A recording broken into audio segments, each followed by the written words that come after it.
Good morning, everyone. Welcome. My name is Menachem, creditor. It's my honor to serve as scholar in residence and rabbi for UJA Federation of New York. We bring you Torah and music, blessing, and community every weekday. We've been doing so since March 18th, 2020. It's the middle of December 2025. It's broadcast 1,445. That is almost 6 years of Torah every single weekday morning with friends from all over the world who come together just to say Boker Tov, to say good morning. So Tziona and Dave, it's good to see you. Let's see who else is here so we can greet each other as we have every morning, all of these years. What a gift it is to be part of a community that has endured and people continue to show up for each other and as part of the learning. So Jeffrey, it's good to see you. Barry, welcome, my friend. Let's see who else is here. Carl, so glad to see you. Hope that you're well. Tziona, Boker Tov, all back to you. Jonathan, nice to see you too. We'll say a few more hellos, and then we'll get started with a blessing for learning. Rosa, Tzarayim Tovim to you too. Hi, Dave. Hi, Haley. Hope that you're well. Stan, nice to see you, my friend. Hi, Barry. All right, let's say a bracha. We'll sing together, we'll learn together, and we'll go into this day together. Yai lai lai lai lai, tini yai lai lai lai, tini yai lai lai lai lai. Ay, ay, la, la, la, Baruch Atah Adonai Eloheinu Melech HaOlam Asher Kiddushanu B'mitzvotav V'tzivanu La'asok B'divrei Torah La'asok b'divrei Torah, Hafoch ba, v'hafoch ba, La'asok b'divrei Torah. Dini ay lai lai lai lai, Dini ay lai lai lai, Dini ay lai lai lai lai, ay ay la lai lai. Good morning, everyone. It's good to see all of you.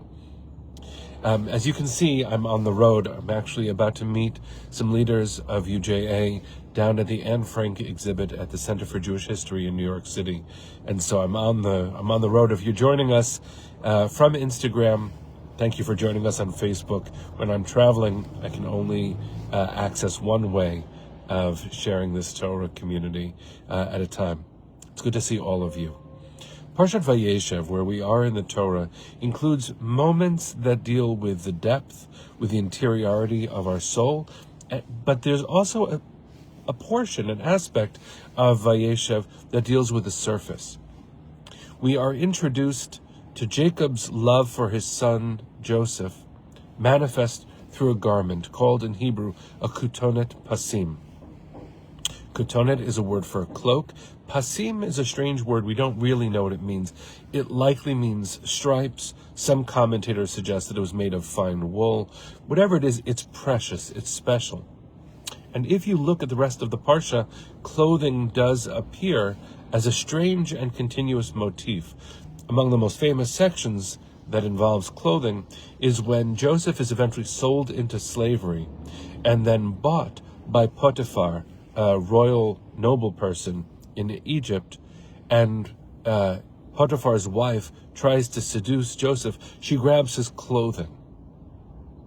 Elsewhere in the Torah, in the Parsha, there's also a section, which is very strange, between Judah and his daughter-in-law Tamar, which involves clothing. And in addition to all of this, there's also the section when the brothers sell Joseph into slavery. They take his garment and they rip it and drop it in blood as a way of convincing their father that Joseph has been attacked and killed by an animal. And then Jacob himself tears his clothing. This is a strange but important part of the Parsha, clothing, and what it shows and what it conceals. Joseph wears his father's love in that garment. Tamar uses clothing to achieve her own freedom and to expose an injustice. Potiphar's wife uses clothing as a way of, manifesting desire without boundary or moral. Jacob tears his clothing as a sign of grief. Clothing has a lot to do with the inner dynamic. Now, you can dress up and be hiding what's really happening on the inside. There's a whole notion in Hasidic literature of Gashmiut and Pnimiut. Gashmiut is materialism, Pnimiut is the interiority, what's more true on the inside. But I want to share an interesting reflection. Ever since we started this community on Fridays, many of us wear white. Now, I'm the only one on camera, at least in this way, though we can see each other in our comments. And when I wear white, people noticed it. When I don't wear white, people notice it too. I've noticed that the angle of the camera sometimes shifts how people respond. And because of the strange dynamic of seeing my own face on camera, I notice if my collar is not right. Or when I look back at the videos, did I wear the same color 2 days in a row? Strangely enough, the early days of our broadcast, people were noticing, Rabbi, I saw that shirt. I like purple. Why aren't you wearing white? And what I mean to say about this is not that my wardrobe deserves any attention, but we notice each other. And sometimes the way that we carry ourselves is manifest in the way that we dress up. And so what a strange thing it is to reflect within a parsha where clothing is so central on the way that we present ourselves. There's a very interesting midrash that I'll close with. When Joseph is seduced by Potiphar's wife, that's usually the way that we reflect on that part of the parsha. There's a midrash that suggests that Joseph was so lonely, he almost gave in. He almost gave in. He'd been in prison, abandoned by his family, and here it wouldn't have been right, but he's so lonely in getting this kind of attention. When he was about to give in, he had a vision of his father's face.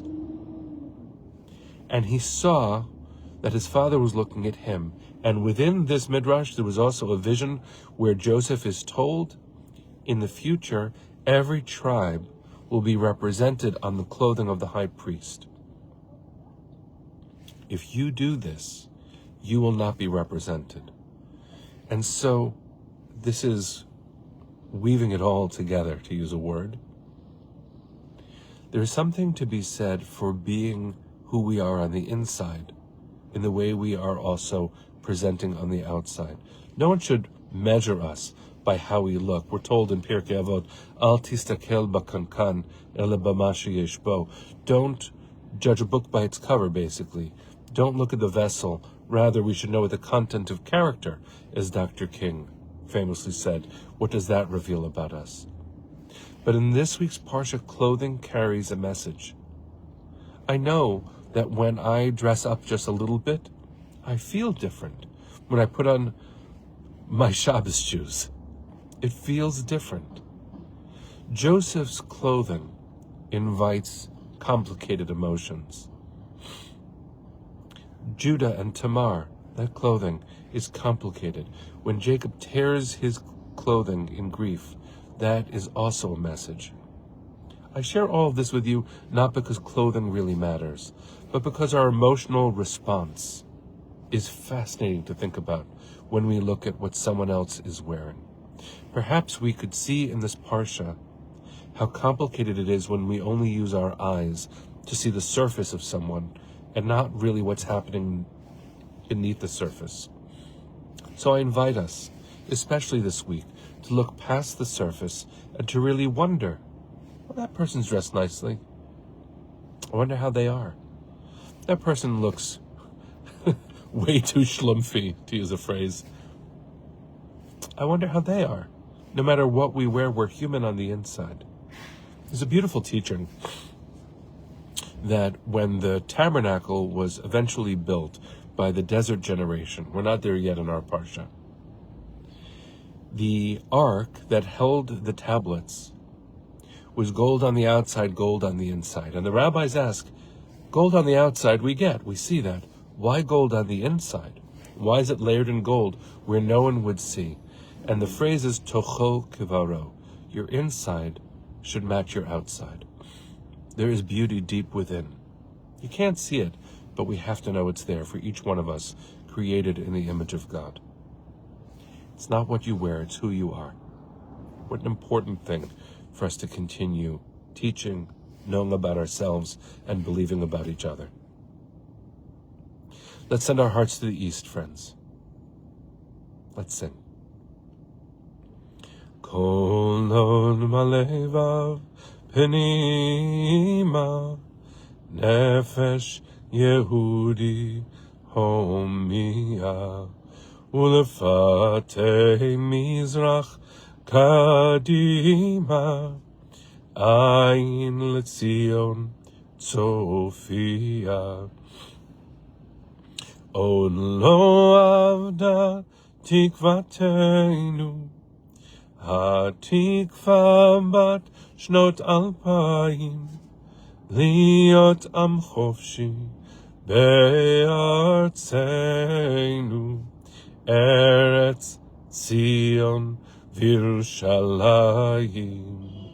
להיות עם חופשי בארצנו ארץ ציון Yerushalayim. Am Yisrael Chai. See you tomorrow, my friends.